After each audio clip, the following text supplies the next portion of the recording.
नमस्कार, Surya classes centre में आप लोगों का स्वागत है। दोस्तों, आज हम क्लास 10 का सामाजिक विज्ञान का सभी महत्वपूर्ण प्रश्न को आज हम इस वीडियो में पढ़ने वाले हैं।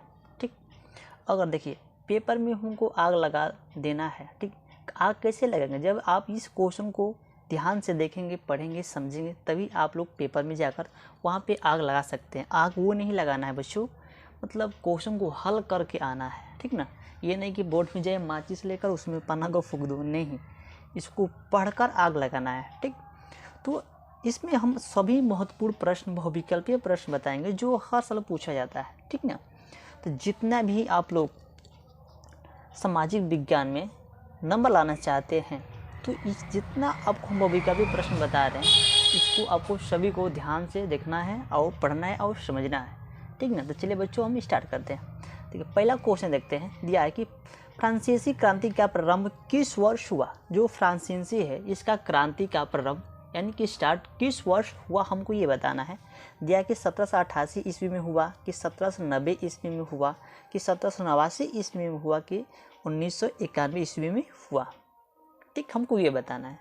ठीक, तो दोस्तों जो फ्रांसीसी क्रांति का प्रारंभ हुआ था वो हुआ था हमारा 1789 ईस्वी में हुआ था। ये आपका ऑप्शन सही होगा।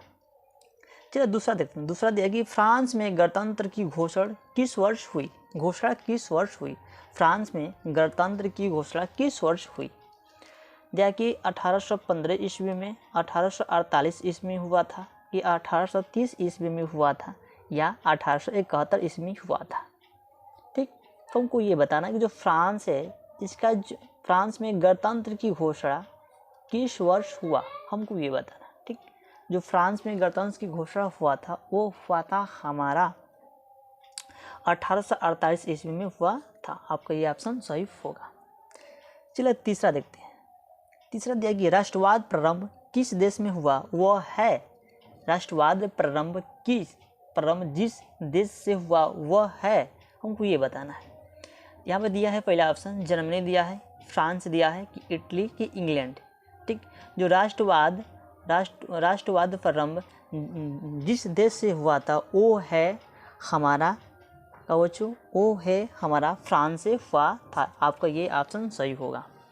चलिए चौथा देख लेते हैं। चौथा दिया जर्मनी के एकीकरण के मुख्य भूमिका किसका था? जो जर्मनी है उसमें एकीकरण के मुख्य भूमिका किसका था, हमको ये बताना। यहाँ पर दिया ऑटो वन बिस्मार्क का, कि हिटलर का, कि विलियम प्रथम का, कि मैंसिनी का। ठीक, देखिए समझने वाली बात यहाँ पे आपको ध्यान से समझना है कि जर्मनी में जो एकीकरण के मुख्य भूमिका किसका था, वो था हमारा ऑटो वन बिस्मार्क का। ये आपको ऑप्शन सही मार के आना है। ठीक, जितना भी आपको हम प्रश्न बता रहे हैं बहुविकल्पी प्रश्न में, समझ जाए कि बोर्ड एग्जाम में आपको ये क्वेश्चन आएगा। आपको यकीन नहीं हो रहा है, जो इसमें प्री बोर्ड का पेपर चल रहा है उसमें आप लोग देखेंगे ये क्वेश्चन आपको पहले पेज पर देखने के लिए मिलेगा। चलिए पांचवा देखते हैं। पांचवा देखिए ऑटो वन बिस्मार्क का संबंध किस देश से था? वह है इटली, फ्रांस, जर्मनी, ब्रिटेन। बच्चों आपको क्या करना है, इस क्वेश्चन को आंसर हमको कमेंट बॉक्स में देना है, इसका राइट आंसर क्या होगा। ठीक ना, ये क्वेश्चन आपके ऊपर छोड़ देते हैं क्योंकि ये क्वेश्चन हम बहुत ही बार करा चुके हैं। ठीक ना, इस क्वेश्चन का जो आंसर है आपको कमेंट बॉक्स में हमको देना है।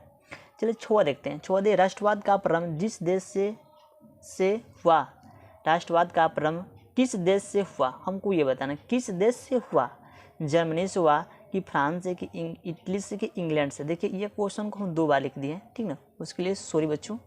ठीक ना, जो राष्ट्रवाद का प्रारंभ किस देश से हुआ था वो हुआ था हमारा फ्रांस देश से। इसको आपको इसी तरह से ट्रिक मार के आना है, ट्रिक नहीं माना है, इसको लिख के आना है। सातवां देखते हैं। सातवां दिया कि स्वराज मेरा जन्म सिद्ध अधिकार है और मैं इसे लेकर रहूँगा, किसका कथन है? ये किसका कथन है? गोपाल कृष्ण, जवाहरलाल नेहरू का, बाल गंगाधर का, कि महात्मा गांधी का। जो स्वराज मेरा जन्म सिद्ध अधिकार है और मैं इसे लेकर रहूँगा, ये किसका कथन है, हमको ये बताना है। जो इसका कथन है बच्चों वो है हमारा बाल गंगाधर का। ये ऑप्शन आपका राइट होगा। 8वां क्वेश्चन देख लेते हैं। चौरी चौरा कांड किस वर्ष घटित हुआ? जो चौरी चौरा कांड है हमको ये बताना है कि किस वर्ष घटित हुआ। 1920 में हुआ था, 1922 में हुआ था, 1921 में हुआ था कि 1925 में हुआ था। जो चौरी चौरा कांड वो घटित हुआ था वो हुआ था हमारा बच्चों 1922 में हुआ था। क्या हुआ था बच्चों? चौरी चौरा का कांड घटित हुआ था 1922 में। चलिए 9वां देखते हैं। 9वां अध्याय की महामंदी का प्रारंभ किस वर्ष हुआ? जो महामंदी है बच्चों इसका प्रारंभ किस वर्ष हुआ हमको ये बताना है। 1919 में हुआ था कि 1929 में हुआ था कि 1924 में हुआ था कि 1934 में हुआ था। ठीक बच्चों, जो महामंदी का प्रारंभ किस वर्ष हुआ था वो हुआ था हमारा 1929 में हुआ था। आपका ये राइट आंसर होगा। ठीक, तो चलिए हम बच्चों हम अगला टॉपिक पे चलते हैं। आओ हम बात करते हैं। चलिए 10वां क्वेश्चन देखते हैं। क्या है? संयुक्त राष्ट्र संघ का मुख्यालय कहाँ पर स्थित है? हमको ये बताएं, जो संयुक्त राष्ट्र संघ का मुख्यालय कहाँ पर स्थित है।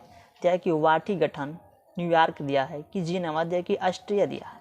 तुमको कहाँ मुख्यालय कहाँ पर स्थित है हमको ये बताना है। जो इसका स्थित है बच्चों वो है हमारा न्यूयॉर्क में स्थित है। ठीक ना। जब आपको बोर्ड एग्जाम में इस तरह से क्वेश्चन आएगा, ये क्वेश्चन आएगा, आपको इसको लिख के आना है। ठीक ना। चलिए 11वां देखते हैं। 11वां देखिए बम्बई में पहली कपड़ा मिल की स्थापना हुई। बम्बई में पहली कपड़ा मिल की स्थापना हुई। यह है कि 1824 ईस्वी में हुआ था कि 1854 ईस्वी में हुआ था कि 1844 ईस्वी में हुआ था कि 1874 ईस्वी में हुआ था। ठीक, देखिए जो बम्बई में पहली कपड़ा मिल की स्थापना हुई थी वो हुई थी हमारा 1874 ईस्वी में हुई थी। आपको ये राइट आंसर होगा। 12वां देखते हैं। 12वां दिया कि औद्योगिक क्रांति किस देश से प्रारंभ हुआ? अमेरिका से हुआ था कि इंग्लैंड से हुआ था कि रूस से हुआ था कि चीन से हुआ था? जो औद्योगिक क्रांति किस देश से प्रारंभ हुआ था वो हुआ था हमारा इंग्लैंड से हुआ था। आपका ये राइट आंसर होगा। 13 नंबर, पेरियार रामास्वामी नायक कौन थे? जो पेरियार है बच्चों रामास्वामी नायक कौन थे? नायकर कौन थे हमको ये बताना कि वैज्ञानिक थे कि समाज सुधारक से कि शिक्षाविद थे कि लेखक थे? जो पेरियार रामास्वामी नायकर कौन थे? वो थे हमारा समाज सुधारक। ये आप सबको सही रहेगा। चलो देखते हैं। पंजाब के भूमि निमीकरण का मुख्य कारण क्या है? गहन खेती है कि अधिक सिंचाई है कि वनोन्मूलन है कि लेटराइट मुद्रा है? ठीक, जो पंजाब में भूमि निमीकरण का मुख्य कारण क्या है वो है बच्चों हमारा क्या है? वो है बच्चों हमारा वनोन्मूलन। ये आपका राइट आंसर होगा। 15 देखते हैं। 15 दिया है कि कपास की खेती के लिए कौन सी मुद्रा उपयुक्त है? काली मुद्रा, जलोढ़ मुद्रा, लाल मुद्रा, लेटराइट मुद्रा। ठीक, जो कपास की खेती के लिए कौन सी मुद्रा उपयुक्त है बच्चों? वो मुद्रा हमारा उपयुक्त है बच्चों काली मुद्रा सबसे ज़्यादा उपयुक्त है। ये आपका राइट आंसर होगा। ठीक, चलिए 16 क्वेश्चन देखते हैं। यह है कि इनमें से कौन सी रबी फसल है? हमको ये बताना है कि इनमें से कौन सी रबी फसल है। ठीक, चावल, ज्वार, तिल, मोटे अनाज, चना, काला चना। ठीक ना। तो हमको ये बताना कि इनमें से कौन सी रबी फसल है। ठीक, जो बच्चों इनमें से जो रबी फसल देखिए ये भी नहीं होगा, ये भी नहीं होगा और ये भी नहीं होगा। आपको तो पता चल गया होगा तो क्या होगा? वो होगा हमारा चना, काला चना। ये आपका राइट आंसर होगा। ठीक ना। देखिए बच्चों हम जितना आपको हम बहुविकल्पीय प्रश्न आपको बता रहे हैं कि समझ जाए कि आप लोगों के लिए सबसे बेस्ट क्वेश्चन है। ठीक ना। आप सोचते होंगे कि सर क्या पढ़ा रहे हैं। देखिए हम वही क्वेश्चन बताएंगे बच्चों को जो बोर्ड एग्जाम में पूछे, क्योंकि देखिए हमारे तरफ से पूरा कोशिश रहता है कि बच्चों को कौन कौन सा क्वेश्चन कराए कि बोर्ड एग्जाम जाए और उस क्वेश्चन को हल करके आए। ठीक, क्योंकि आप हल करेंगे, टॉप करेंगे, आप अपना नाम भी रोशन कर देंगे, अपना माता पिता की भी नाम भी रोशन करेगा और हमारा भी नाम रोशन होगा कि हमारा पढ़ा हुआ बच्चा टॉप किया है। ठीक, तो जितना आपको बताया जा रहा है उतना ही आपको करना है। ठीक ना, जो आपके पास समय बचा है इस समय को गंवाना नहीं है। ठीक है, अगर आप गंवा दिए हैं तो इस समय को जितना बचा है इस समय में जितना हम पढ़ा रहे हैं आपको पढ़िए। ठीक ना, आपको हम फर्स्ट डिवीज़न ला देंगे। तो चलिए, अगर आपको ये वीडियो अच्छा लगा तो लाइक कमेंट सब्सक्राइब जरूर करिए। तो मिलते हैं अगले नेक्स्ट वीडियो में, तब तक जय हिंद जय भारत।